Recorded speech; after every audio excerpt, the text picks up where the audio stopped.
Boa tarde a todos. É com prazer que eu convido o excelentíssimo senhor juiz federal Carlos Henrique Borlido Haddad, doutor em Direito pela Universidade Federal de Minas Gerais e juiz federal da Justiça Federal em Minas Gerais, para compor a mesa.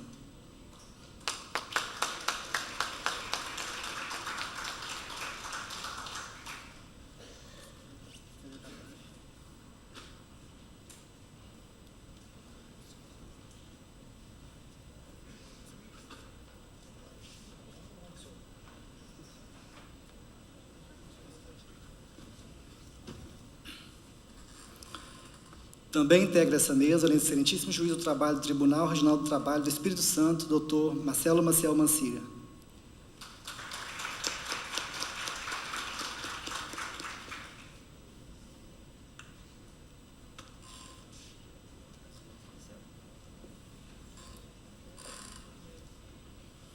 Também convido para participar desta mesa o excelentíssimo senhor juiz titular da Terceira Vara do Trabalho de Jundiaí, do Tribunal Regional do Trabalho, 15ª Região, Jorge Luiz Souto Maior.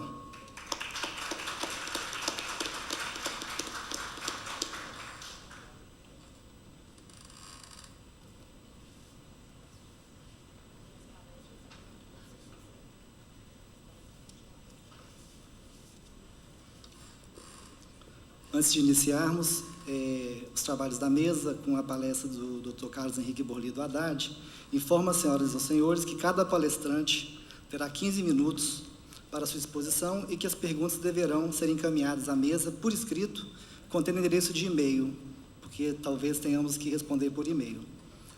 Então, passo a palavra ao excelentíssimo senhor juiz Carlos Henrique Borlido Haddad.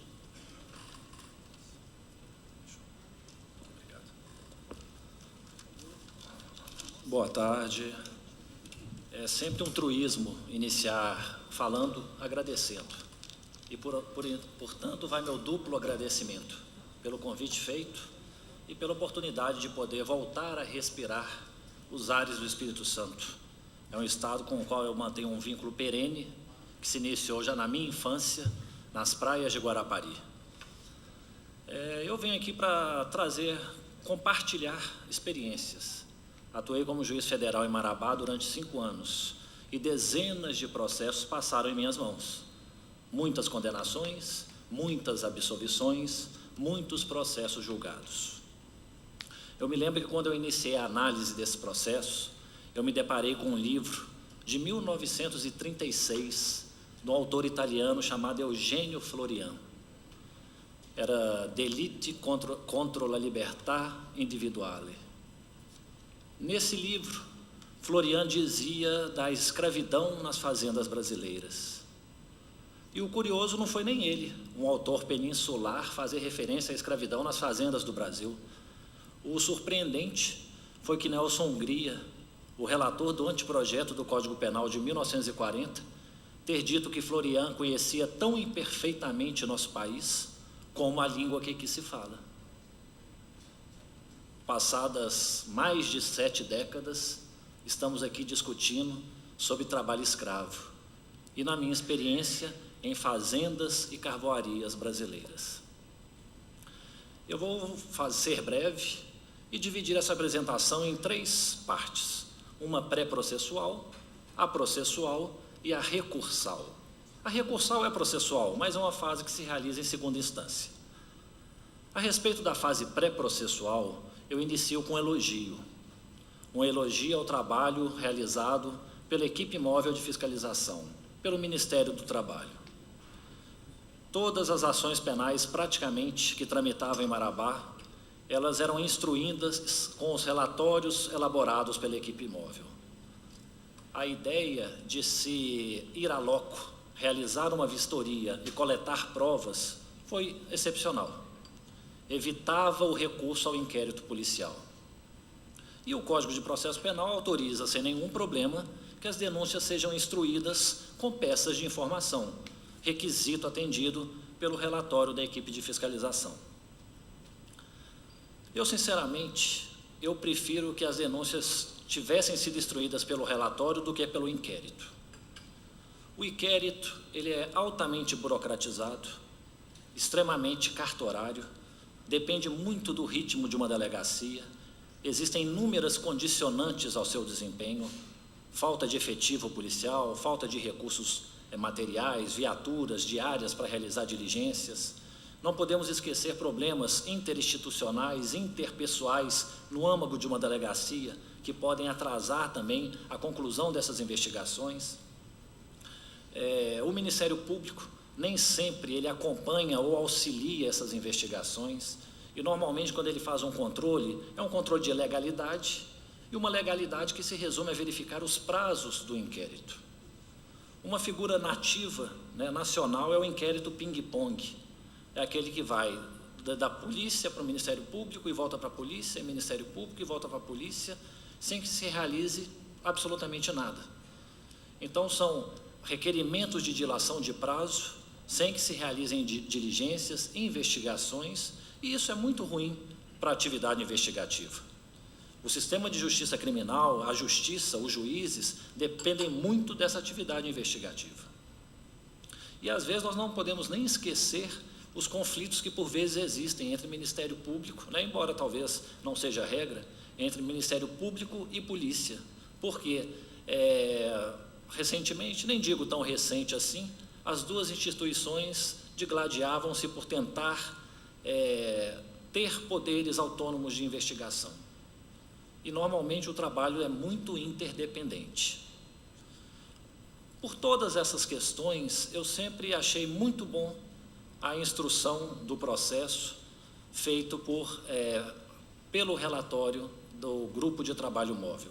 Era claro, tinha os elementos necessários, e os procuradores da República que atuam em Marabá, entre eles o Dr. Marco Otávio, que falou antes de mim, altamente competente, valeram-se muito dessas peças de informação para o oferecimento de denúncias. Vamos agora à fase processual. Até um tempo havia uma divergência de competência da Justiça Federal e Estadual, isso aí até 2006, até que o Supremo Tribunal Federal determinou que a competência para o julgamento dos crimes de plágio, redução à condição análoga de escravo, seria da Justiça Federal. Então, de certa maneira, eu tenho uma certa legitimidade para tratar desse tema. Na verdade, eu comecei a adotar um conceito que foi de um sociólogo português, Boaventura de Sousa Santos. Boaventura de Sousa Santos falava muito em justiça dramática. O que seria essa justiça dramática? É aquela preocupação que deveria ser voltada para os processos mais sensíveis à população, aqueles que causam maior comoção, que envolvem maiores valores econômicos, que talvez até atraiam mais cobertura da imprensa.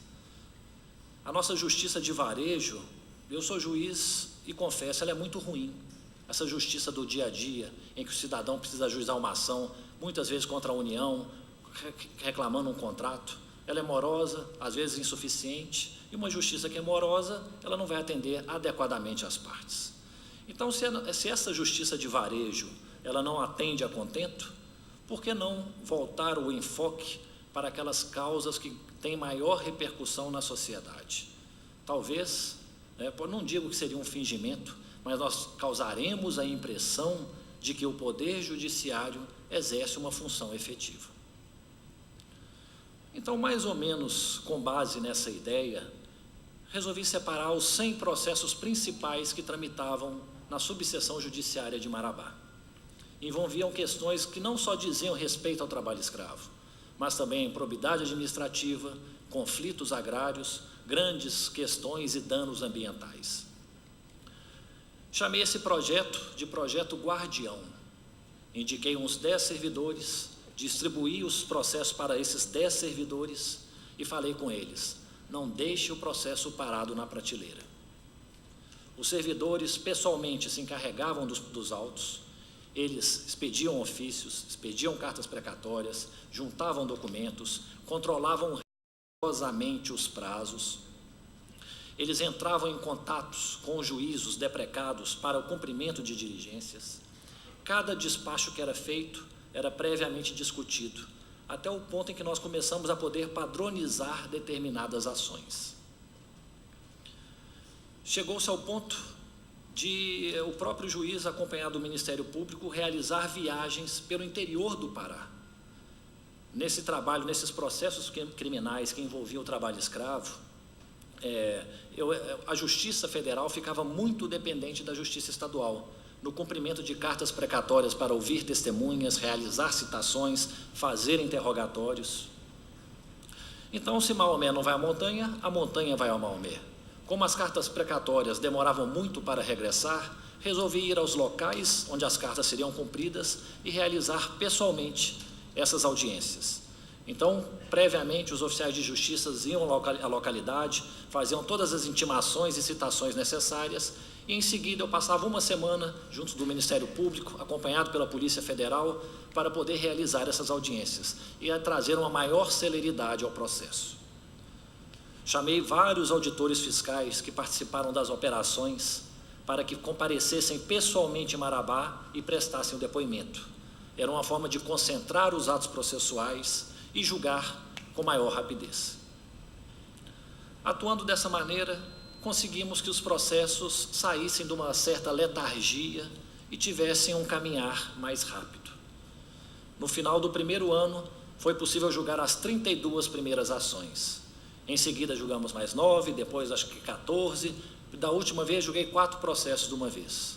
Ou seja, eu posso dizer que em Marabá, mais de 50 processos criminais envolvendo o trabalho escravo foram julgados. Isso também teve um reflexo nas ações de improbidade administrativa. Até o ano passado, Marabá, de acordo com o cadastro mantido no Conselho Nacional de Justiça, era a vara federal no país que registrava o maior número de condenações por improbidade administrativa. Eu quero deixar bem claro o seguinte: não luto por condenações. Condenar ou absolver, isso aí vai depender de muitos fatores. Não quero causar a impressão de que, para julgar esses processos, eu fazia de réus troféus, julgamentos ordinários, procedimentos ordinários, transformava-os em julgamentos sumários, arbitrários, temerários. Não. Procurava fazer um julgamento célere, respeitando os direitos do acusado. E era uma contingência se haveria uma condenação ou uma absolvição. Eu posso dizer que, efetivamente, houve mais condenações do que absolvições. De aproximadamente 85 réus julgados, houve umas 50 condenações e 35 absolvições. Mais ou menos, não tenho dados precisos, mas situa-se nesse patamar. E, por fim, passemos agora à fase recursal. É algo que já foge um pouco da minha esfera de atribuições e da minha capacidade de atuação. Mas eu tenho demonstrado uma certa curiosidade em saber qual que é o destino dessas ações que foram julgadas. Consultando o site do Tribunal Regional Federal da Primeira Região, eu pude perceber que nós não temos uma jurisprudência sobre trabalho escravo. Ainda são poucas as decisões criminais que chegaram nos tribunais. Mas eu acho que com essas dezenas de processos julgados em Marabá, uma semente já foi plantada. E daqui a pouco, daqui a alguns anos, como é o ritmo do judiciário, os tribunais já terão uma jurisprudência mais consolidada. Mas eu já tive algumas impressões sobre o que os tribunais têm se manifestado. Eu vi um caso, por exemplo, em que uma condenação foi revertida numa absolvição. Os desembargadores acharam que, por as vítimas não terem prestado depoimento em juízo, a prova não era suficiente para a condenação. Havia o relatório de fiscalização, havia fotografias, os auditores fiscais prestaram depoimento, mas o tribunal entendeu que a falta do depoimento das vítimas, das declarações, era essencial. Só sei que a partir daí, o Ministério Público começou a se preocupar bastante em localizar as vítimas do trabalho escravo para que prestassem depoimento em juízo. Notei também que boa parte das penas eram reduzidas em seu montante. Talvez estivesse sendo muito rigoroso. E mais 2 aspectos que eu achei curioso. Num deles é uma questão relacionada à aplicação da lei penal no tempo.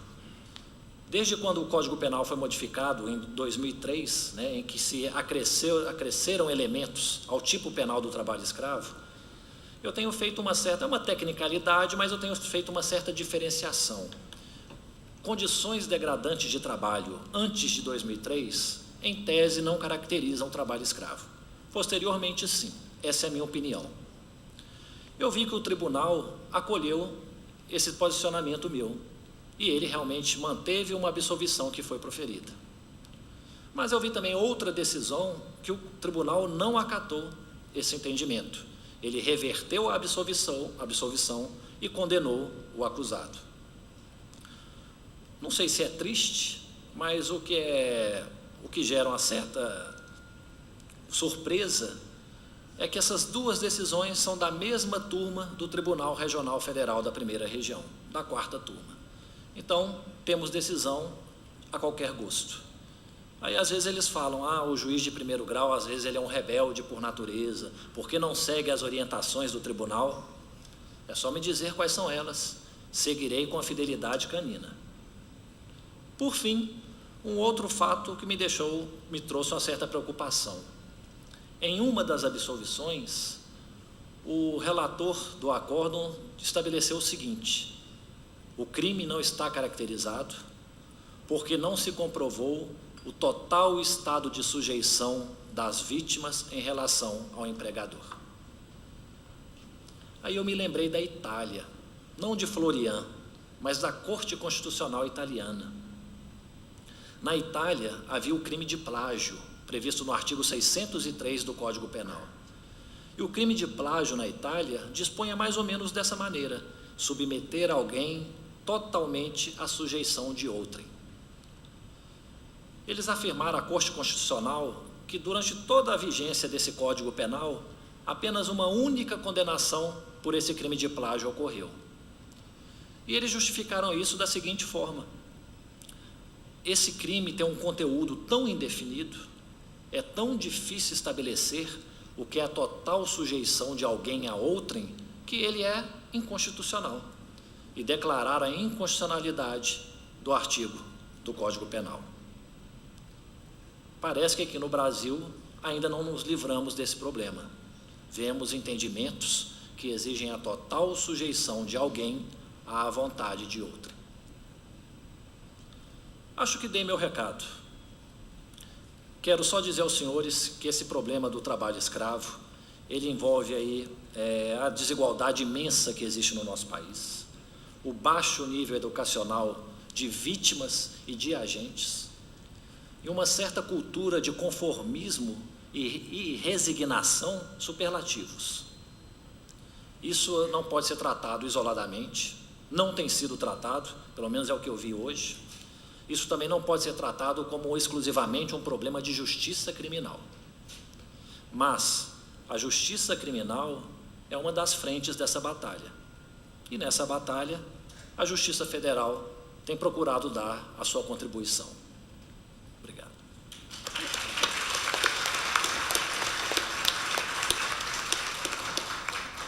Agradeço a fala do colega.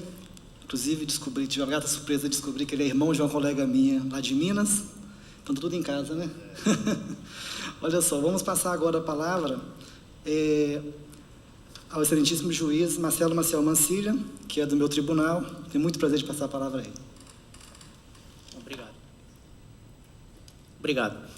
Bom, além de agradecer o convite, gostaria de dizer que me sinto realmente honrado de participar desse painel, ao lado do Dr. Carlos, Dr. Fábio, Dr. Jorge, e dizer que todas as vezes tenho certeza em que precisarem da atuação do juiz do trabalho aqui da 17ª região, terão pronta resposta, como entendo que sempre tiveram as ações do Ministério Público do Trabalho.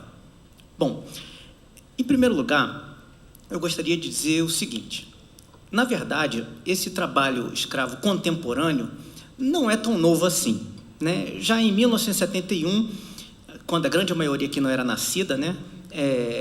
Já o bispo lá de São Félix do Araguaia já ressaltava a existência desse problema.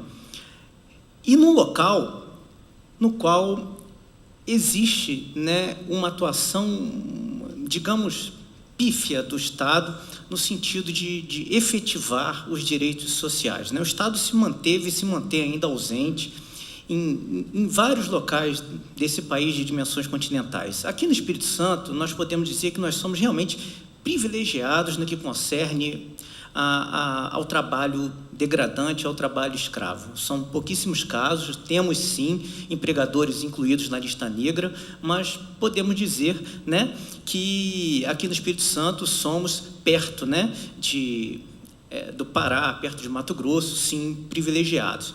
Bom, o segundo ponto que eu gostaria de dizer é o seguinte: nós temos nesses locais, talvez o doutor Carlos conheça, né, varas do trabalho instituídas em pouquíssimo tempo, em 2005, com uma jurisdição de mais de 100 mil quilômetros quadrados.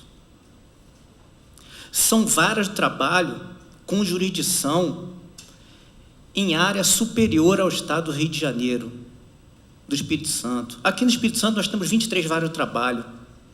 Para esse local nós temos uma vara de trabalho, e que as estradas, em sua grande maioria, de terra. Então, portanto, eu afirmo que esse trabalho só não é uma missão impossível por causa de pessoas como os senhores, por causa de pessoas como o Dr. Carlos, como o Dr. Fábio, como o Dr. Jorge, que se preocupam com esse tipo de exploração degradante do trabalho humano. Na verdade, quando eu fui convidado a falar sobre o papel do judiciário, eu me preocupei mais em falar de um papel ativo e não de um papel passivo, aguardando as ações chegarem. Então, o primeiro ponto, eu separei em 4 pontos para ser rápido, procurarei cumprir o prazo. O primeiro ponto que eu acho que o judiciário tem que ultrapassar é superar a negação da existência do trabalho escravo. Porque, infelizmente, nós ainda temos no Brasil pessoas e juízes e desembargadores que negam a existência de trabalho degradante no nosso país. Querem um exemplo? Como nós também negamos. Querem um exemplo? Por que talvez houve essa febre agora de trabalho escravo? Porque está ali uma camisa da onde? Da Zara, né? Todo mundo viu a Zara, isso nos atinge, né? Mas sabe o que me deixa triste? Porque no programa de televisão que passou o trabalho escravo, de exploração dos bolivianos lá da Zara, passou também a exploração dos trabalhadores nas fazendas, né?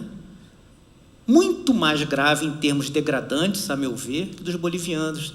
Mas o que chamou a atenção? A Zara. Porque é que está mais perto da elite. Isso é uma forma de negação. Isso tem que ser superado. Nós não podemos aqui, em todos os níveis do judiciário, aguardar chegar uma ação para dizer que deve ser aplicada a efetividade da Constituição no sentido da dignidade da pessoa humana. Nós não podemos esperar. Então, o primeiro ponto é superar a negação da existência de trabalho escravo. Como? Todo mundo viu a Zara, começou a se preocupar com a roupa que usamos. Mas e o carro que andamos? Será que ele é forjado com carvão comprado de carvoaria que utiliza o trabalho escravo? Já pensaram nisso? Será que a exploração dessas pessoas traz lucros ao país? A quem interessa a manutenção desse tipo de trabalho? Com certeza o governo vem fazendo esforço aí, realmente digno de nota, no sentido de erradicar o trabalho escravo. Então, o primeiro ponto que eu vejo é superar a negação da existência do trabalho escravo. O segundo ponto, talvez, a meu ver, o mais importante, é repetir e adotar atitudes que deram e vêm dando certo em São Félix do Araguaia, numa vara do trabalho, que simplesmente, criada em 2005, em vez de esperar as ações chegarem para que houvesse condenação, ele o juiz, já sabendo desse problema, o que ele fez? Se antecipou e começou a criação da chamada vara da cidadania. O que é isso? Ele não esperava o processo chegar a ele, não esperava o cidadão chegar a ele. Ele ia ao cidadão como? Criando centros de educação, de inclusão digital de crianças e adolescentes, se encontrando com líderes sindicais, se encontrando com professores de escolas do Estado, do município, se encontrando com elementos do pastoral da terra, para difundir, para dar aula de direito de cidadania, direitos mínimos de cidadania. E essa ideia tomou corpo e foram formados monitores. E esses monitores, mais de 100 mil quilômetros quadrados, não é uma região pequena, né? Esses monitores foram cada um para o seu canto e começaram a difundir essas ideias. E o resultado, obviamente, de se esperar, a atuação do Ministério Público encontrou muito mais facilidade, pois os trabalhadores já tinham um mínimo de noção em relação aos seus direitos trabalhistas, e encontrou eco também na própria população, que, interessada, começou um movimento para a criação de escolas.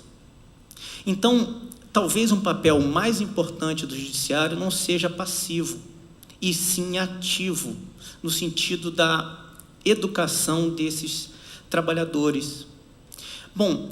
E aqui eu fico muito à vontade para falar, ao lado do doutor Fábio, ao lado do doutor Jorge, dos procuradores. Nós fazemos 15, 16 audiências por dia. E em pelo menos 2, 3 delas, aqui me corrijam, por favor, em 2, 3 audiências dela, o empregador está com a carteira de trabalho do trabalhador há 1 ano, há 2 anos, há 3 anos, retendo a carteira aqui na grande cidade. Nós vemos aqui trabalhador que, para garantir o emprego, assina documentos em branco, assina tudo, assina pedido de demissão. Imagina isso ocorrendo no interior do interior do interior do interior, onde não há efetividade nenhuma da Constituição. Então, recordando, o primeiro ponto é superar a negativa da existência do trabalho. O segundo ponto, um papel ativo do Poder Judiciário. Não apenas um papel passivo, que é importante, sim, claro que é importante, mas um papel ativo, indo, educando, pois afirma aqui que a maior arma que nós temos, nós, inclusive do Poder Judiciário, não é a condenação, é a educação.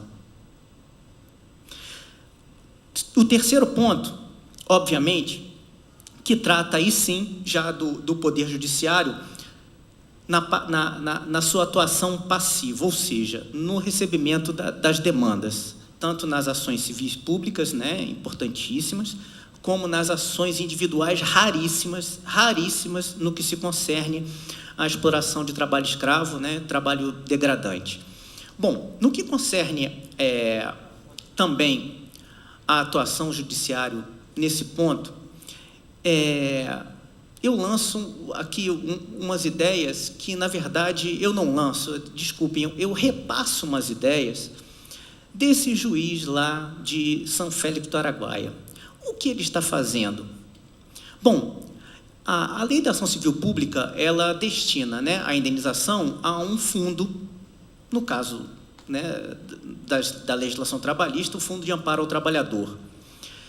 É lógico que a lei traz um parâmetro importante, mas é um parâmetro, ele não é único. O que esse juiz tem feito?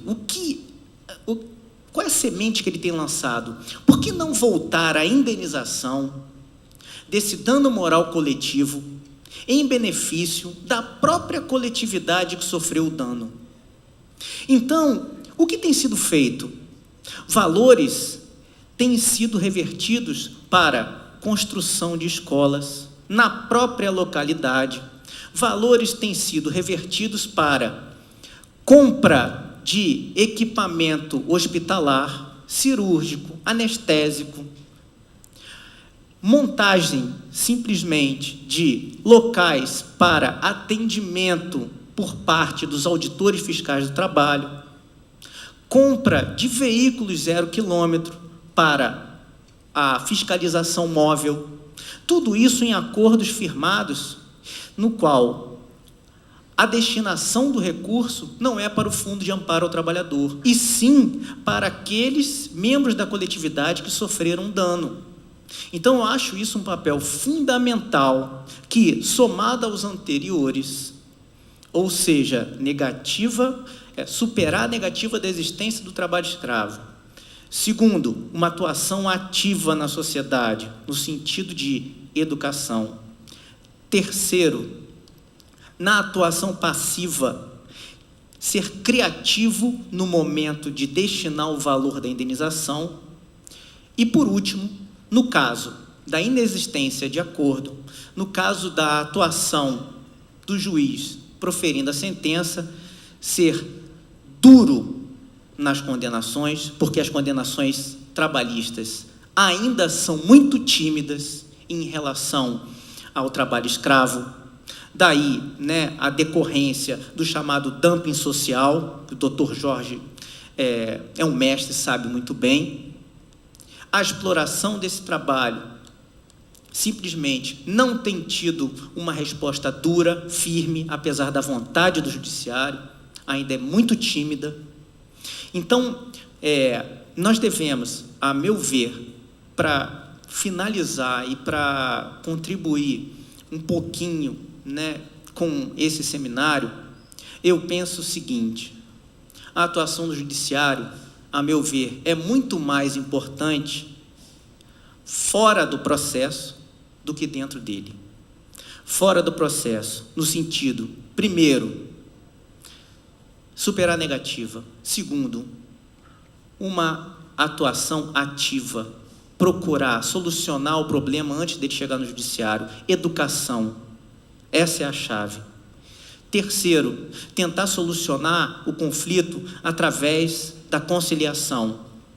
E quarto, se não houver jeito, aí ser duro, efetivamente duro, a ponto de uma condenação que evite a repetição desses atos, mas ser maleável a ponto de evitar que determinados aspectos legais não vão simplesmente deixar de aplicar a efetividade da Constituição.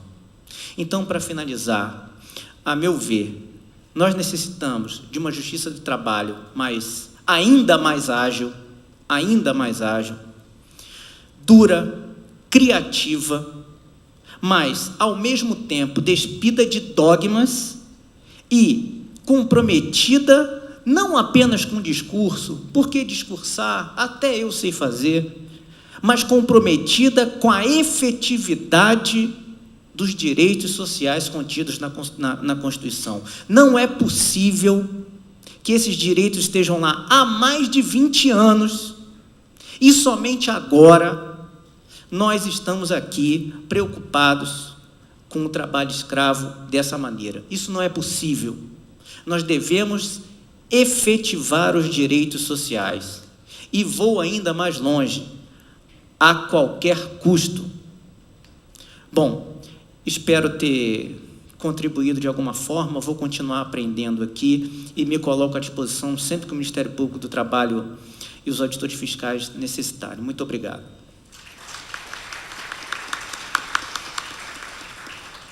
Agradeço ao Mancilha pelas palavras.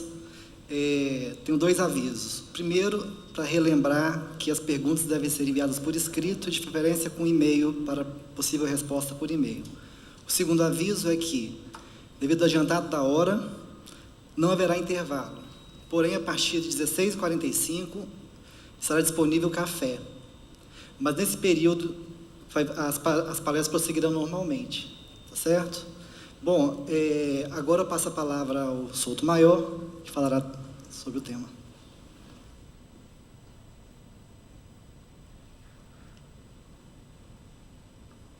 Bom, aí a supressão de um direito fundamental ao intervalo para refeição e descanso, mas tudo bem.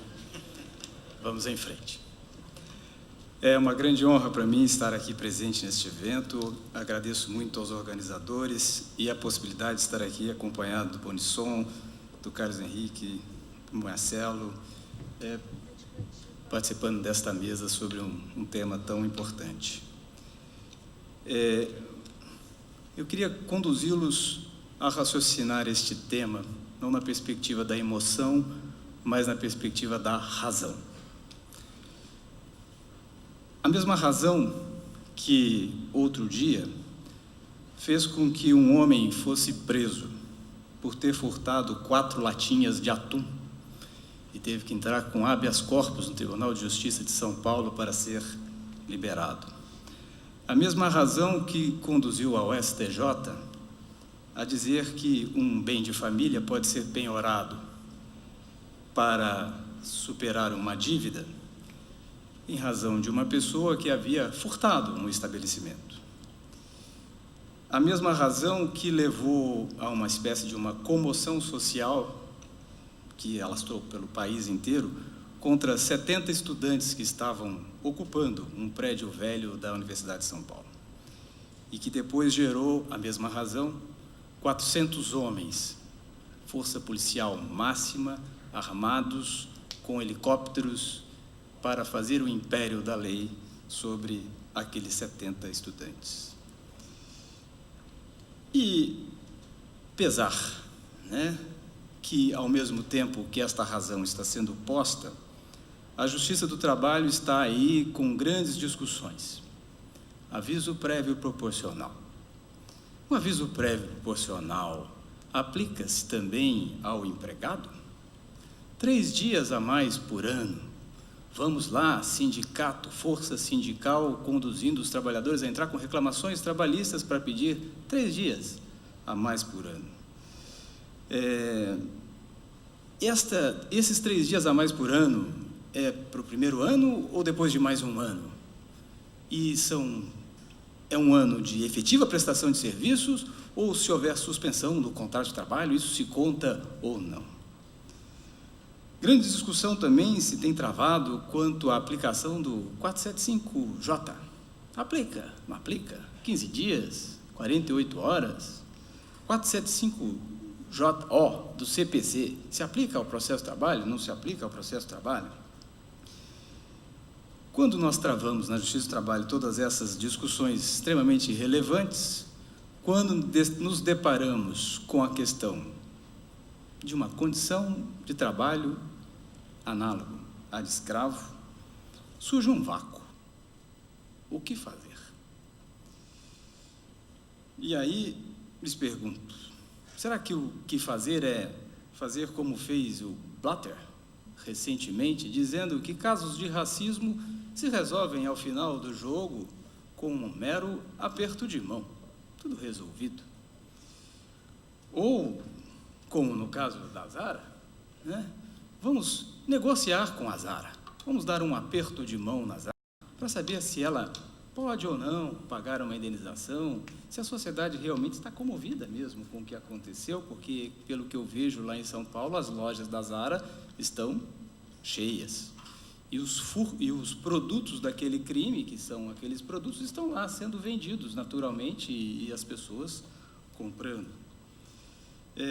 Vamos continuar negando a existência do trabalho escravo? Será que é esta a lógica que nós vamos ter que dizer, como situações em que pessoas são apresentadas, com fotos, com imagens lá, se alimentando ou bebendo água junto de animais, dizendo, bom, isso é uma coisa normal, eles já estão acostumados a fazer isto? Ou são pegos em situações em que são obrigados a fazer suas necessidades fisiológicas no mato, sem nenhuma condição, e vem decisões dizendo, mas isso aí é normal no meio ambiente rural? Ou de pessoas que são conduzidas em transportes junto com animais e decisões judiciais dizendo que mas isso aí aconteceu sempre, aconteceu até com Noé, o que tem que acontecer isso aí com pessoas no Brasil hoje em dia? É por aí? A nossa racionalidade vai ser usada para isto? Ou a nossa racionalidade deve ser grave, extremamente grave, ou como disse o Marcelo, dura, Porque pensem bem, se nós ficamos aí discutindo, estamos começando a discutir o problema do dano moral, do assédio moral, né, e condenações pelo aspecto de que uma pessoa foi chamada no ambiente de trabalho de Mr. Bean, ou porque foi lá, teve que fazer a dancinha da garrafa, ou por conta de coisas que são realmente graves, né? Bater metas, as pressões, e as condenações têm existido, inclusive, para a superação desses problemas, de revistas no ambiente do trabalho, que são graves, efetivamente, e nós estamos produzindo racionalidade com relação a isto. Quando nos deparamos com um trabalho em condições análogas a de escravo, e ninguém vem me dizer que não sabe exatamente o que é isto, porque as imagens falam por si, nós não conseguimos produzir uma racionalidade tão proporcional ao que isto representa para a nossa sociedade? Por que não? O que nos trava não é a emoção.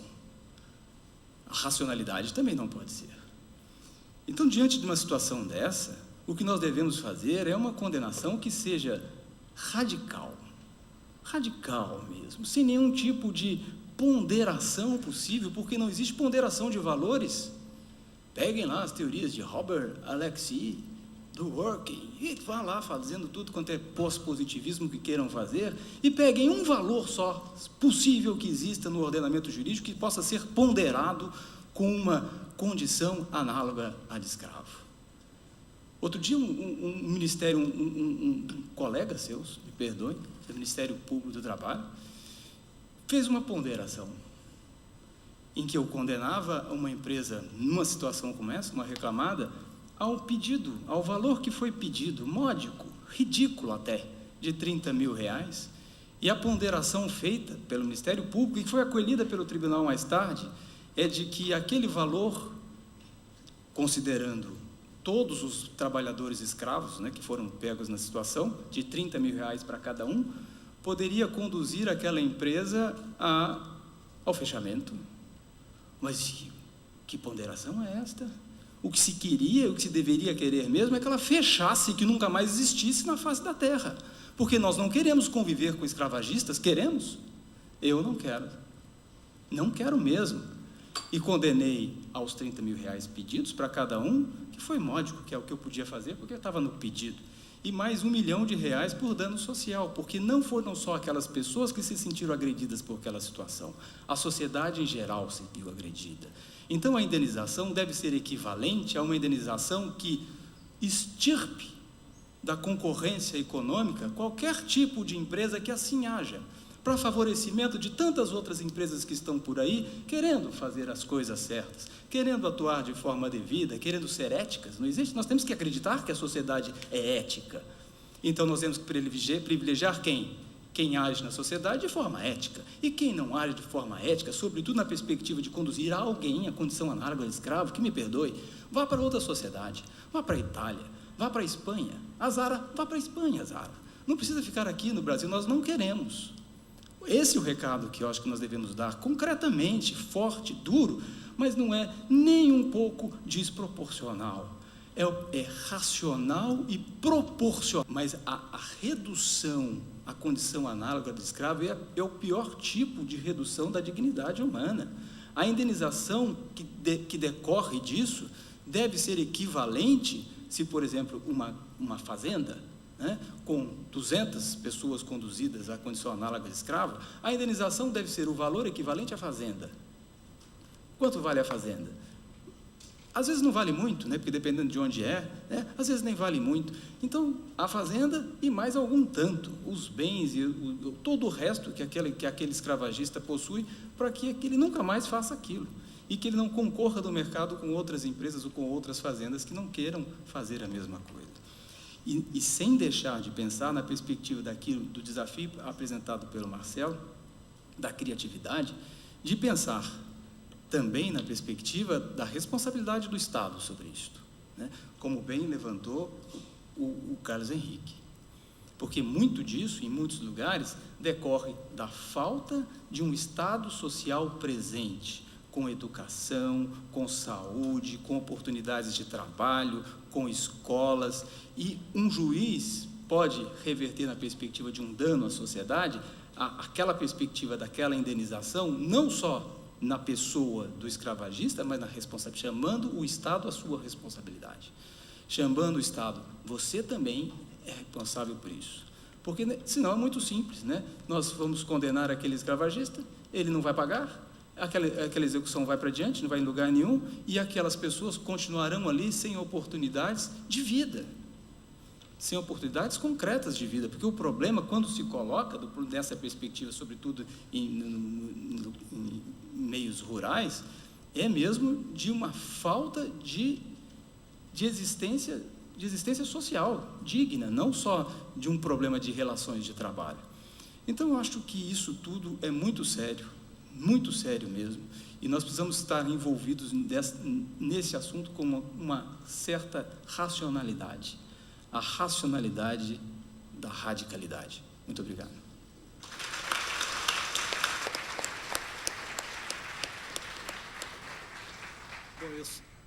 Bom, estou aqui como coordenador, mas como juiz do trabalho, não posso deixar também de falar a respeito um pouco da minha experiência. Era só um minutinho. Essa questão do trabalho escravo é um drama, especialmente quando a gente atua no interior. Quando eu atuava lá em Minas Gerais, no interior, no Vale do Rio Doce, eu fui fazer uma instrução de um processo de um casal que trabalhava para uma fazenda a porteiras fechadas. Isso é aqui, gente, ó, no Vale do Rio Doce, divisa com o Espírito Santo. E eles tinham 20 anos de trabalho para esse fazendeiro. A instrução do processo era dramática porque ele pagava um salário mínimo para os homens e meio para as mulheres. E ele se vangloriava disso, ele falava na audiência, não, mas eu pago meio, mas elas quase não trabalham. E a outra questão era o seguinte, não existia dinheiro na fazenda, ele adotava o sistema de truck system, ou seja, 100% do salário apropriado pelo armazém que ele colocou um testa de ferro, que era o genro dele. Essas pessoas saindo da fazenda, elas tinham que pedir autorização a ele, e só ia com capanga dele junto. E uma das testemunhas me falou o seguinte, olha, doutor, às vezes a gente não queria pedir as coisas a ele, a gente pegava os mantimentos em casa, colocava no lombo de uma mula, ia até a divisa da fazenda e vendia escondido, para conseguir algum dinheiro em cash. O dinheiro circulava dentro da fazenda de forma clandestina, porque ele não deixava, não podia ter dinheiro na fazenda, não existia dinheiro. E aí o mais engraçado é que ele tentou, de todos os modos, fazer a prova de que ele não fazia isso. E, por último, chamou uma testemunha dele, esse fazendeiro, sentou o homem lá, um homem simplório. Eu perguntei para ele, a primeira coisa que eu perguntei para ele foi, "Senhor ganha quanto?" Aí ele falou assim, não sei, eu não ganho dinheiro lá não, lá pega tudo em mercadoria no armazém, não é, seu fulano? Falando com ele. Ele queria sumir da audiência, ou seja, a testemunha dele confirmou o fato. Né? E depois, eu fiquei curioso dessa condenação, até mesmo que o processo estava instruído com a auto do Ministério Público do Trabalho, que fez uma diligência na fazenda e descobriu um quarto com, acho que eram mais de 500 rescisões assinadas em branco. Todos os empregados da fazenda assinavam rescisão. E eram assim, eu acho que eram 20 folhas de rescisão por empregado. Ele chegava na reclamação trabalhista e tinha recibo de tudo. Não, paguei tudo, está tudo aqui, ó. Paguei tudo pago. E aí eu fui olhar o andamento do processo e levei um susto na execução, porque a execução, a fazenda não era dele. E era uma fazenda de grande porte, gente. Então, isso aconteceu recentemente, não sou tão velho assim.